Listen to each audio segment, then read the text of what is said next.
బులెటిన్లో breaking news చూస్తున్నాం. తిరుమల శ్రీవారిని దర్శించుకున్నారు రాజేంద్రనగర్ ఎమ్మెల్యే ప్రకాష్ గౌడ్. ఈ సందర్భంగా కీలక నిర్ణయం తీసుకున్నారు. రేవంత్ రెడ్డి నాయకత్వంలో కాంగ్రెస్ పార్టీలో చేరాలని నిర్ణయించుకున్నట్లు తెలిపారు. సాయంత్రం 7 గంటలకు రేవంత్ రెడ్డితో కలిసి పార్టీలో చేరబోతున్నట్లు ప్రకటించారు. నాతో పాటు చాలా మంది కాంగ్రెస్ లో చేరడానికి ఉత్సాహంగా ఉన్నారన్నారు.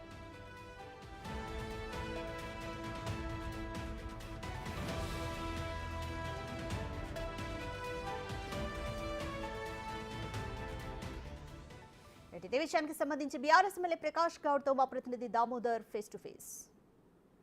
శ్రీవారిని రాజేంద్ర నగర్ ఎమ్మెల్యే ప్రకాష్ గౌడ్ గారు సందర్శించుకున్నారు. ప్రస్తుతం ఆయన తిరుమలలో ఉన్నారు. ముఖ్యంగా ఈరోజు ఆయన ఒక కీలక నిర్ణయం తీసుకోబోతున్నారని తెలిసింది. ఇప్పటికే ప్రసార మాధ్యమాల ద్వారా ఆ విషయం కూడా ప్రజలంతా చర్చించుకుంటున్న నేపథ్యం. ప్రస్తుతం అంతా ఆయన ఉన్నారు. సార్ చెప్పండి, ఈరోజు మీరు కాంగ్రెస్లో చేరబోతున్నారంటూ ప్రచారం జరుగుతుంది, నిజమేనా?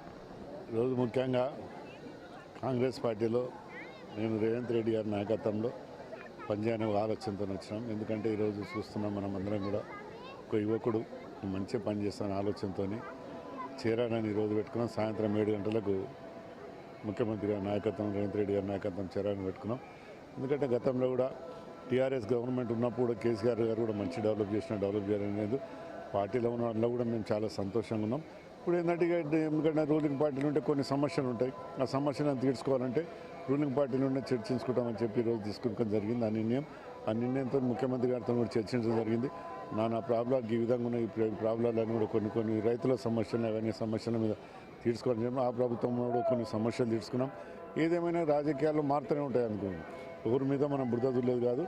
ఏదేమైనా కానీ రేవంత్ రెడ్డి నాయకత్వంలో పనిచేసి ప్రజలకందరూ న్యాయం చేయాలని ఆలోచనతో అందుకోని ఈరోజు సాయంత్రం 7 గంటలకు గెలవాలని ఆలోచనతో. కేటీఆర్ చెప్తున్నాడు, మిమ్మల్ని అందరినీ బెదిరించి తీసుకుంటున్నాడు పార్టీలోకి, అందుకే పార్టీని చీల్చడానికి ప్రయత్నిస్తున్నాడు, మా ఏదైతే బీఆర్ఎస్ ఎల్పీని అని ఒక మాట మాట్లాడుతున్నాడు. బెదిరియానికే మేము చిన్నపిల్లంగా బెదిరించుకోనికి బెదిరియానికే అవసరం లేదు. బెదిరియానికే ముఖ్యమంత్రి గారు కూడా అవసరం లేదు. మేము కూడా ఇప్పుడు ఎందుకంటే ఆయనకు కూడా మెజార్టీ ఉన్నది, కావాలని అవసరం లేదు. మా అవసరాల గురించి, మా డెవలప్మెంట్స్ గురించి పోతున్నాం. గత ప్రభుత్వాన్ని కూడా మేము మంచి డెవలప్ చేసుకున్నాం.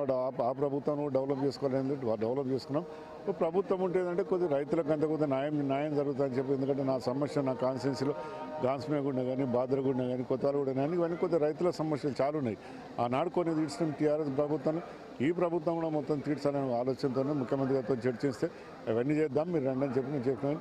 మాకు ఎక్కడ ఒత్తిడి లేదేం లేదు, మా ఇష్టంతోనే మేము పోతున్నాం. ఎవరైనా ఒత్తిడి చేసే అవసరం వాళ్ళకు కూడా లేదు.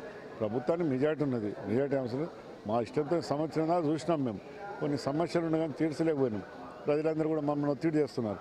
4 మాటలు గెలిచిన ప్రజలకు ఏం చేయలేకపోతే నేను కూడా ఆలోచించి ప్రభుత్వాన్ని పోయి ముఖ్యమంత్రి గారితో మాట్లాడి మా సమస్యలను కూడా సాల్వ్ చేసుకోవాలని పోతున్నాను. ఈ మధ్య మీరు చంద్రబాబును కలిశారు, మీరు ఇంకా మిగతా మీ పాత మిత్రులంతా.